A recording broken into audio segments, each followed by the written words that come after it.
From Lufthansa to Loeb, Twinings to Terminators, welcome back to the world of strange special editions.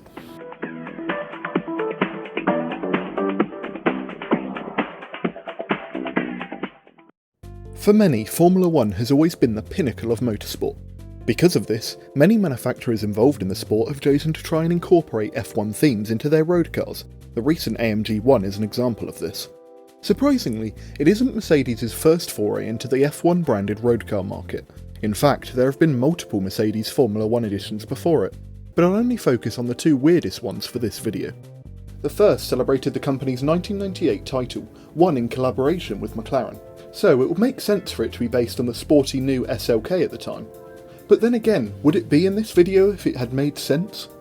Of course, it wasn't based on the small roadster, instead being based on the widely mocked original A-Class. The little hatchback was treated to a paint job meant to be reminiscent of the West-sponsored F1 car, but instead came off as a cheap tribute done with a rattle can in somebody's garage. The interior wasn't much better, being fitted with violently red seats, dash and door cards. Oh yes, and the gear knob said the name of the edition you were driving on it, I suppose in case you forgot. Actually, the name on the gear lever was one of the only differences between the two versions available. The other differences were the name and flag on the doors, and the number on the boot lid. The names and numbers were of course those of Mercedes McLaren's two race drivers that season, the title-winning Mika Häkkinen and the third place David Coulthard. Sadly, any aspiring drivers wanting to test out the F1 credentials of their A-Class would be rather disappointed, this edition only being available with 102 horsepower 1.6. The handling also wasn't exactly up to Formula standards either, being a first-gen A-Class and all. If you wanted an F1 themed A-Class with actual performance, that would come in 2015 with this. The Mercedes AMG A45 Petronas World Championship Edition. Catchy name.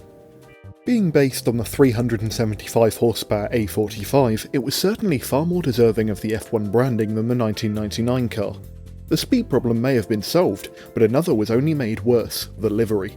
It looks truly terrible, and goes above the rattle can look of the original by instead being reminiscent of a dodgy wrap done in a dingy city lockup. Not a single part of the design flows with the others, which is a shame considering the base car was fairly good looking. I must say though that despite the awful exterior, the turquoise accented interior is really quite nice, reminding me slightly of old motorsport specials from the 80s and 90s. And speaking of those 1990s motorsport specials, there was one that was odd enough to be featured in this video, the Fiat Seicento Schumacher edition.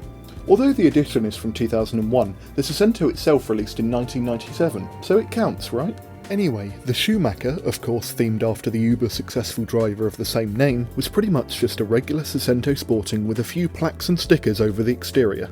That meant the regular Sporting's 1.1 litre engine was used, producing a mighty 54 horsepower, which was hardly going to outpace his F1 car.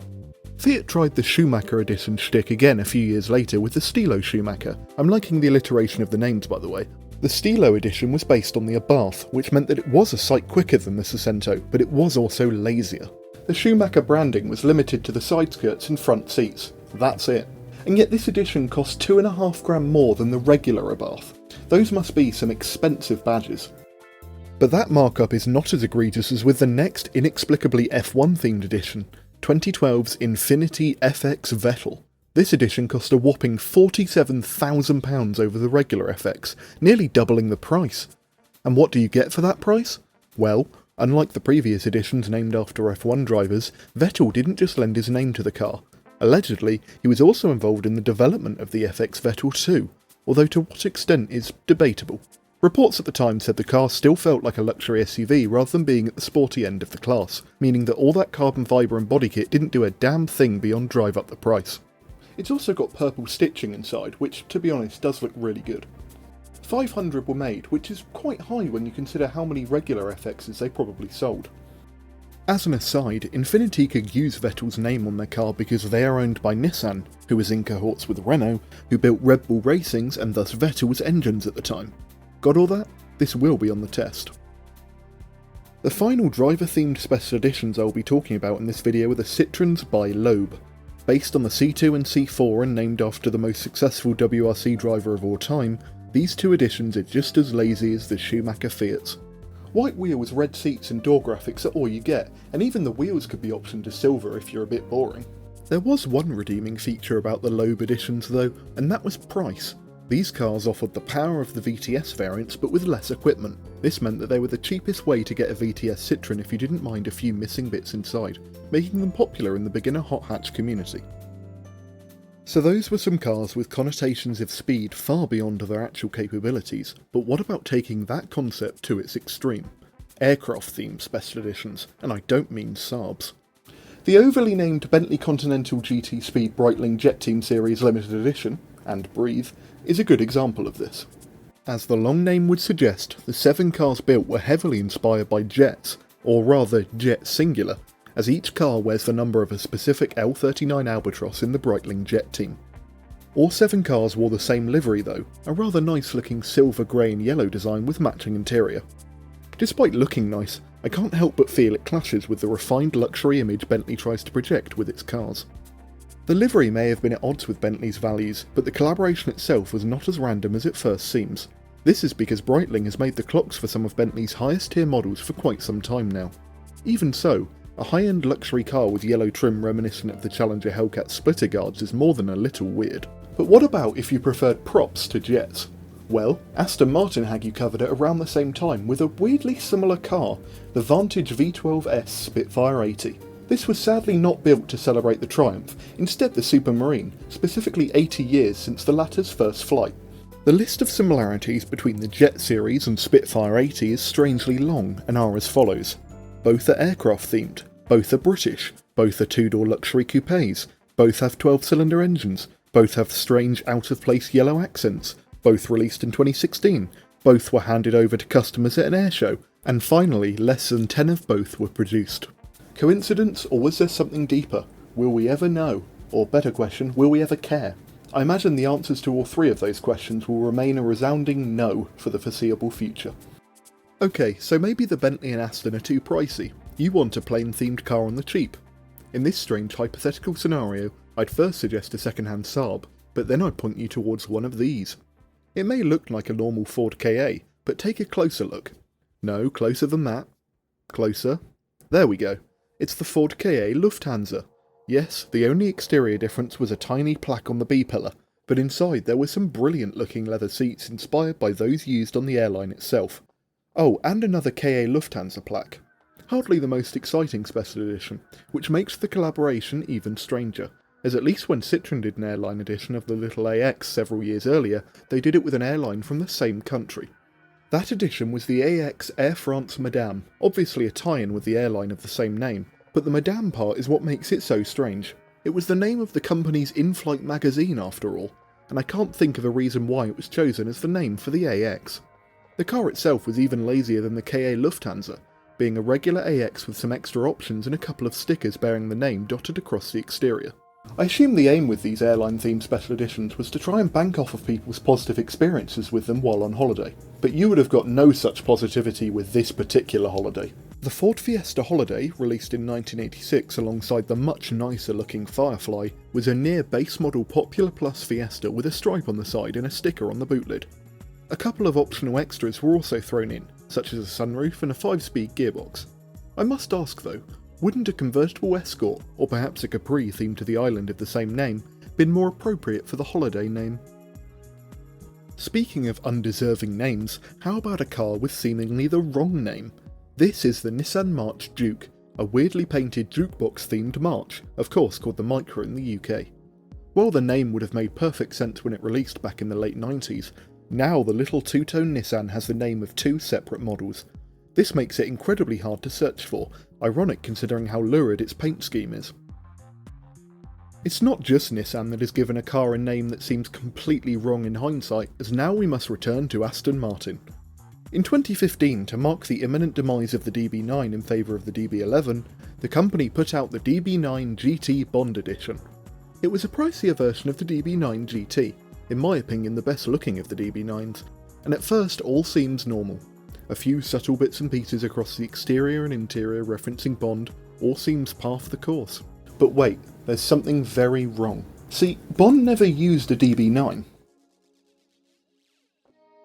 He had a DBS in Casino Royale and Quantum of Solace, which was based on the DB9, but they were marketed as separate models by Aston Martin. This meant that the DB9 GT Bond Edition was a hugely expensive and beautiful special edition. of completely the wrong car. Plenty of other makes have produced their own film and TV themed editions, which always perplexed me. For example, who wasn't going to buy a Jeep Renegade but changed their mind when they saw a Batman v Superman edition was available? These cars' existence genuinely confuses me, so here's a list of some of the weirder ones, most of which seem to be Nissans. Why on earth didn't they just call it the Nissan Rogue One edition? Who doesn't want zombie decals on the side of their car? Who wants a truck with the name of a sequel on the doors? Again with the sequel branded trucks. This is even worse though, as T3 is often regarded as the start of the decline for the franchise. Another Navara, this time celebrating the support vehicles for Ewan McGregor and Charlie Borman's motorbike journey for some reason. There was also the Renault Kwid Superhero editions and the Hyundai Kona Ironman edition, but I covered those in episode 1, link in the top right and in the description. From stars of the silver screen to stars of your phone screen, it's the Subaru Justy Twin Cam. Actually, this has nothing to do with Ed, as it's just a Justy with stripes, cheap looking wheels and a spoiler. This generation of Justy was based on the Daihatsu Sirion, as was the Perodua Myvi. The Malaysian Myvi also had its own odd edition, the Myvi Wolfrace. A partnership with the alloy wheel company of the same name, the 10 special Myvis built had unbelievably awful looking 17-inch wheels fitted, as well as some stripes and checkered flag decals that don't look quite as terrible as one might expect. Also not looking nearly as bad as its description would suggest is the Fiat Panda Alessi, a fridge-themed car. Not a car-themed fridge, that's something completely different.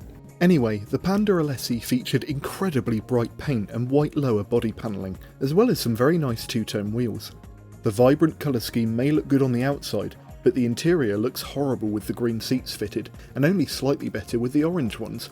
Strange Fiat editions have been weirdly common over the years, so stay tuned for more in later episodes. For now though, it's back to the kitchen, with 2 food-themed mini special editions. The Mini Twinings and Mini After 8. Both just regular minis with superfluous branding of the respective tea and chocolate brands. You'd have to be a mega fan of either to warrant buying one. Although the After 8 did have velvet seats, perfect to soften the blow of buying a car themed after mint chocolate. The Mini Twinings didn't even get that luxury, just a few stickers and the knowledge that you were furthering the British stereotype for drinking tea by driving it. Still, there are much worse British stereotypes to be promoting, like the type of people who drive sporty Vauxhall Corsas for instance. The chavs of Britain found their spiritual successor to the Citroen Saxo VTR in the Corsa Limited Edition, which featured all the sportiness of higher models without any of the power or insurance costs. The name was a blatant lie, as were the claims about being available for a limited time. The model was so successful in its initial run that Vauxhall kept it on sale for 8 years, experiencing the Corsa D's facelift as well as the Corsa E's introduction during its long life. It was one of the most successful pieces of automotive false advertising I can think of, up there with VW's diesel fraud and Tesla's full self-driving claims. And for the sheer boldness of claiming a model with an 8-year lifespan was limited, the Corsa Limited Edition gets the prize of being the final car in this video, episode 2 of the strangest special editions ever. Thanks for watching. Subscribe to Studio 2 for more obscure car content from both modern day and the 20th century.